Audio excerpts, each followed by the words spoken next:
చూస్ country delight live better. ఇప్పుడే country delight app ని download చేసుకోండి. ఎందుకంటే గతంలో గోకరాజు గారు అనుకున్నది ఆయనతో బలవంతంగా రాజీనామా చేయించి వైసీపీ ప్రభుత్వం అధికారంలో వాళ్ళతో బలవంతంగా రాజీనామా చేసి ఐ థింక్ విజయసాయిరెడ్డి గారు అల్లుడు గారు తీసుకున్నారు. వాళ్ళని రాజీనామా చేసి ఇప్పుడు మీరు తీసుకున్నారు. మీ హయాములో క్రికెట్కి ఒక గొప్పగా ఏం చేయబోతున్నారు? క్రికెట్ అభిమానులకు కావచ్చు, క్రీడాకారులకు కావచ్చు, ఏం చేయబోతున్నారు? చాలా మంది ఆశగా ఎదురు చూస్తున్నారు అనమాట. అమరావతిలో అంతర్జాతీయ క్రికెట్ స్టేడియం ఒక సంవత్సరం లోపల ఓపెన్ అవ్వబోతుంది ఒకటి.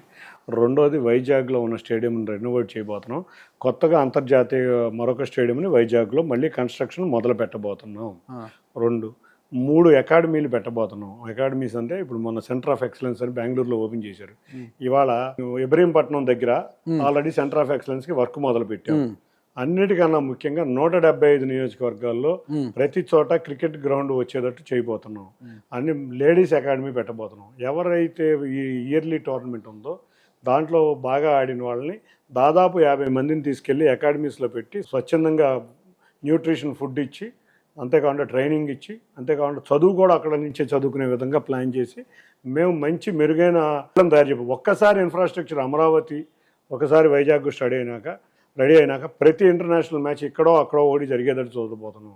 ఐపీఎల్లో ఈ సంవత్సరంలో 2 మ్యాచ్లు వైజాగ్లో జరిగే విధంగా ఒప్పందం చేసుకోబోతున్నాం జిఎంఆర్తో. అంతేకాకుండా రేపు అమరావతి స్టేడియం కూడా మొదలైతే సన్ రైజర్స్ హైదరాబాద్ వాళ్ళతో కూడా 2 మ్యాచ్లు ఇక్కడికి వచ్చేటట్టు చేయబోతున్నాం. చిన్న పిల్లలు అండర్-14, అండర్-16, అండర్-18, అండర్-23 మ్యాచ్లు నిర్విరాంగా సంవత్సరం మొత్తం టోర్నమెంట్ చేయబోతున్నాం. ఇవాళ తమిళనాడు క్రికెట్ అసోసియేషన్ మించిన షెడ్యూల్ ఇక్కడ ఉంటుంది. రెగ్యులీ జరుగుతున్నాయి. దాన్ని ఇంకా మెరుగుపరచబోతున్నాం. మీడియాలో ఉన్న క్రికెటర్లను కూడా కొద్దిగా ప్రోత్సహించండి. మీడియాలో కూడా క్రికెటర్స్ ఉన్నారు, చాలా మంది మంచి ప్రతిభావంతో. తప్పకుండా నేను కూడా అదే అనుకుంటున్నా. మీడియా వాళ్ళకి పొలిటీషియన్స్ కి మ్యాచ్ పెడతాం. సూపర్ ఉంటుంది. మీడియా వాళ్ళకి పొలిటీషియన్స్ కి సినిమా యాక్టర్స్ కి ఇట్లా రకరకాల మ్యాచ్లు పెడతాం. అంతేకాకుండా ఆంధ్ర ప్రీమియర్ లీగ్ కొత్త రూపు తీసుకొచ్చి ఐపీఎల్ లాగా ఆంధ్ర ప్రీమియర్ లీగ్ కూడా ఉండే విధంగా దాన్ని ప్రోత్సహించబోతున్నాం. అన్నిటికన్నా ముందు ఉమెన్ ఎంపవర్మెంట్ అనేది మాకు ప్రభుత్వం ముందున్న ముఖ్య కర్తవ్యం. కాబట్టి 220 లీగ్ ఉమెన్స్ కూడా మొదలు పెడుతున్నాం. అందుకే ఉమెన్స్ అకాడమీ కూడా గుంటూరు ఏకేసీ కాలేజీలో ఇంకో 2 నెలల్లో ప్రారంభించాబోతున్నాం. కాబట్టి మీరు చేస్తే మాత్రము క్రికెట్ అభిమానులు కావచ్చు, క్రీడాకారులు, క్రికెట్ ఆడే వారందరూ కూడా వాళ్ళ జీవితాంతం మిమ్మల్ని గుర్తుపెట్టుకుంటారు. ఒక్కటండి, మమ్మల్ని ప్రజలు మాకు అధికారం ఇచ్చింది వాళ్ళకి సేవ చేయటం. అది క్రికెట్ అవ్వచ్చు, రాజకీయం అవ్వచ్చు. చాలా మంది సేవ మాత్రమే సేవ్ చేసేస్తున్నారు కదా. అసలు మాది మీరు మళ్ళీ ఇంకో సంవత్సరంలో రండి, ఏమేం చేశారో అడగండి. డాక్యుమెంటరీ ప్రూఫ్స్తో ఇంకో 2 సంవత్సరాలు 3 సంవత్సరాల్లో 175 నియోజకవర్గాలు మాకున్నాయి. 175 నియోజకవర్గాల్లో క్రికెట్ గ్రౌండ్స్ రాకపోతే ఈ 4 సంవత్సరాల లోపల మీరు వచ్చి మళ్ళీ నన్ను ఇంకోసారి ఖచ్చితంగా ఇది ఛాలెంజ్. నెక్స్ట్ ఇయర్ లోపల ఇంప్రూవ్మెంట్ ఏంటో చూపిస్తాం. మీరు నన్ను కూడా అడగవసరం. అన్ని క్రికెట్ అసోసియేషన్స్ అవసరమైతే మీతో ఒక 2 days ఉంటూ మీతో పర్యటించి చాలా గ్రౌండ్లను కూడా దగ్గరుండి నేను వీడియో చేస్తాను. తప్పకుండా చూడాలని కోరుకుంటాను ఖచ్చితంగా. ఎందుకంటే మేము చేసిన పని మాకు ప్రజలకు తెలియాలి. కాబట్టి మీడియా వారు అందరినీ తీసుకెళ్ళి నన్ను కూడా మీరు అడగాల్సిన పని లేదు. ఎక్కడైతే క్రీడా సంఘాలు ఉన్నాయో క్రీడా సంఘాలను అడగండి ఎట్లా జరుగుతుందని, క్రీడాకారులను అడగండి ఎట్లా జరుగుతుందని, క్రికెట్ అసోసియేషన్ అడగండి. అప్పుడు నా దగ్గర రండి, ఖచ్చితంగా వాళ్ళ సలహాలు తీసుకుని రండి. ఖచ్చితంగా. నాకున్న అనుమానం ఒకటే, గత 1990s అనుకుంటా ఇది ఇక్కడున్న మన ఇందిరాగాంధీ స్టేడియంలో India versus west Indies match కూడా జరిగింది కదా. నేను కూడా వెళ్ళేదానికి. ఓకే, మీరు కూడా వెళ్ళారు. అంటే అంత గొప్ప స్టేడియం అది. ఆ స్టేడియాన్ని ఎవరు నిర్వీర్యం చేశారు, ఎవరు నాశనం చేశారు అనేది గత ప్రభుత్వ హయాంలో చాలా ముఖ్య భూమికి పోషించిన ఒక ఐఏఎస్ గారి పేరు చెప్తుంటారు అందరూ కూడా. దాన్ని విఎంసీకి, విజయవాడ మున్సిపల్ కార్పొరేషన్కి అప్పగించి అది రాజకీయ సభలకు ఉపయోగపడేలా అయిపోయారు. దాన్ని ఎటువంటి డెవలప్మెంట్ లేకుండా అలా పడేశారు. ఇప్పుడేమో చిన్ని గారు మంగళగిరి స్టేడియాన్ని అభివృద్ధి చేసే విధంగా ముందుకెళ్ళారు. అంటే ఇది మీ పార్లమెంటు పరిధిలోది కాదు మంగళగిరి అనేది. మరి ఎందుకు మీరు దాన్ని ఎత్తుకుని విజయవాడలోనే అంటే విఎంసీకి ఇచ్చిన ఇందిరాగాంధీ స్టేడియాన్ని వెనక్కు తీసుకొని దాన్ని ఒక ఇంటర్నేషనల్ స్టేడియంగా మార్చే విధంగా ఎందుకు మీరు చర్యలు తీసుకోలేకపోతున్నారు? మీరు చూస్తే విఎంసీ స్టేడియము సైజు సరిపోదు. ఓకే, మీరు చూస్తే 10,000 మంది కూడా మించి ఎక్కువ పట్టలేని ప్లేసు. ఒక ఇంటర్నేషనల్ క్రికెట్ స్టేడియంకి ఇదివరకట్లాగా కాదు, బీసీసీఐ కొన్ని నామ్స్ పెట్టింది. పార్కింగ్లో కానీ, ఎంట్రీ ఆఫ్ ప్లేయర్స్లో కానీ, స్టాండ్స్ కానీ, ఇవన్నీ కూడా అది ఏ విధమైన ఇది లేదు. నా పార్లమెంట్ నియోజకవర్గంలో మూలపాడులో ఒక స్టేడియం ఉంది, 2 గ్రౌండ్స్ ఉన్నాయి. దాన్ని ఆ 2 గ్రౌండ్స్నే మేము అకాడమీ చేద్దాం అనేది. Centre of excellence for cricket అనేది మూలపాడులో చేయబోతున్నాం. మంగళగిరిలో స్టేడియం ఆల్రెడీ వాళ్ళు స్టార్ట్ చేశారు. చేసినాక ఇప్పుడు చూస్తే చేశారు, వర్కులు ఇచ్చారు, సర్వనాశనం చేశారు, సర్వనాశనం అయిపోయింది ఆ స్టేడియం. దాన్ని మళ్ళీ చేపక్ స్టేడియం కన్సల్టెంట్ని తీసుకొచ్చి రీడిజైన్ చేపించి అద్భుతంగా మళ్ళీ స్టేడియాన్ని తీసుకురావాలని మేము చేస్తున్నాం.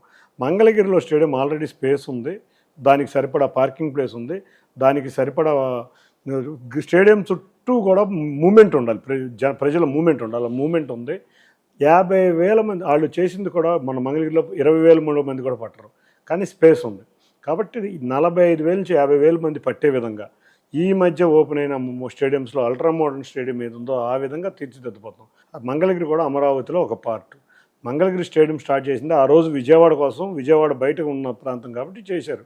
ఇప్పుడు మీరు చూస్తే వైజాగ్లో మేము కొత్తగా కట్టబోయే స్టేడియం వైజాగ్లో ఉండదు, అది మళ్ళీ ఇది భోగాపురంలో ఉంటుంది, అంటే విజయనగరం జిల్లాలో ఉంటుంది.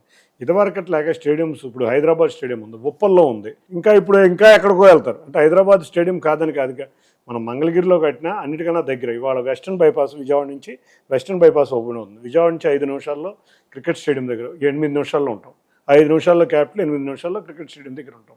చుట్టూ ఇన్ఫ్రాస్ట్రక్చర్ డెవలప్ అయి ఉంది కాబట్టి ఆ స్టేడియంని మేము డెవలప్ చేస్తున్నాం. ఆల్రెడీ బీసీసీఐలో ఇది ఇంటర్నేషనల్ క్రికెట్ స్టేడియం కింద రిజిస్టర్ అయి ఉంది. ప్లస్ ఇది సరిపోదు. రెండోది మూలపాడు గ్రౌండ్ చాలా బ్రహ్మాండం జరుగుతుంది. మీరు చూస్తే ఈ మధ్య ఒక test match, under-19 test match కూడా అక్కడ జరుగుతుంది, 4 డే మ్యాచ్లు జరుగుతున్నాయి. అదే మూలపాడు స్టేడియంని డెవలప్ చేసి అకాడమీ కింద మా యొక్క కాన్స్టిట్యూన్సీలో పెట్టబోతున్నాం నా ఎన్టీఆర్. కానీ ఎక్కడైనా రాష్ట్రం మొత్తం డెవలప్మెంట్ ఉండాలి మాకు, కాబట్టి నెక్స్ట్ స్టేడియం మేము తిరుపతిలో పెట్టబోతున్నాం. కాబట్టి ఈ 3 ప్రాంతాల్లో 3 స్టేడియంలు ఉండేటట్టు మంగళగిరి జరగాలని కోరుకుంటున్నాం. అమరావతి, మంగళగిరి కన్నా అమరావతి, వైజాగ్, అమరావతికి మంచి రోజులేండి. అమరావతికి బ్రహ్మాండమైన రోజులు రాబోతున్నాయి. నిజంగా చూస్తే చాలా అదృష్టంగా భావించాలి. 2,557,000 కోట్లతో కూడా అమరావతి నుంచి అంటే మనకు నంబూరు టు నంబూరు. ఒక విషయం ఏంటంటే చంద్రబాబు నాయుడు గారు ముఖ్యమంత్రి అవటమే అమరావతి ప్రాంతం వాసులు చేసుకున్న అదృష్టం, ఈ రాష్ట్ర ప్రాంత వాసులు చేసుకున్న అదృష్టం. ఎందుకంటే వచ్చిన రోజు కాడి నుంచి ఆయనకి అమరావతికి నిధులు ఎట్లా తెద్దాం, పోలవరానికి నిధులు ఎట్లా తెద్దాం, చాలా భారీ లోటు బడ్జెట్తో ఉంది, అసలు నేను బోల్డెన్ స్కీములు చెప్పాను, ఇవన్నీ ఎట్లా అనే ఆలోచనతో అయినా చాలా మదన పడతా చూస్తే మాకు ఫస్ట్ ఫేజ్ ఆఫ్ అమరావతి మొత్తానికి మాకు 50,000 కోట్లు అవసరం. ఫస్ట్ ఫేజ్కి మాకు 26,500 కోట్లు అవసరం. మోడీ గారి సహకారంతో మాకు 15,000 కోట్లు వరల్డ్ బ్యాంకు గ్రాంట్ కింద రిలీజ్ అయింది. రెండోది హుడ్కో నుంచి 11,500 కోట్లు తీసుకుంటున్నాం. మొత్తం 26,500 కోట్లతో మా ఫస్ట్ ఫేజ్ అయిపోతుంది.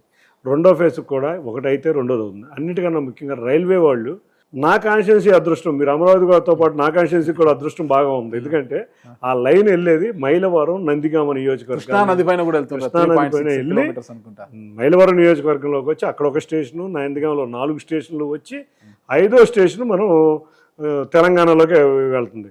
ఈ 5 స్టేషన్లు కూడా నా పార్లమెంటరీ కాన్స్టిట్యున్సీలో ఉన్నాయి. అంతేకాకుండా వాళ్ళు పరిటాల్లో మెయిన్ గూడ్స్కి ఇది పెడుతున్నారు, అంటే పరిటాల్ అనే ప్రాంతం ఇది ఉంది. అంతేకాకుండా రైల్వే బోర్డు దగ్గర ఇంకో లైన్ కూడా రెడీగా ఉంది, Vizag to Hyderabad via Vijayawada, Jaggayyapeta, Suryapet, Hyderabad 4 hours లో వైజాగ్, అట్లాగే వైజాగ్ టు కర్నూలు, అది కూడా వయా జగ్గైపేట, సూర్యాపేట, వయా కర్నూలు.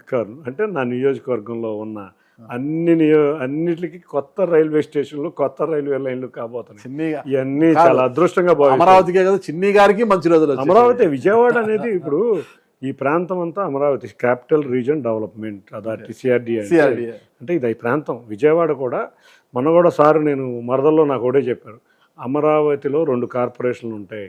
అమరావతి అనేది గ్రేటర్ అమరావతి, దాంట్లో విజయవాడ ఒక కార్పొరేషను, మొత్తం 42 లక్షల మంది పాపులేషన్ ఈరోజు గ్రేటర్ అమరావతిలో ఉంటారు.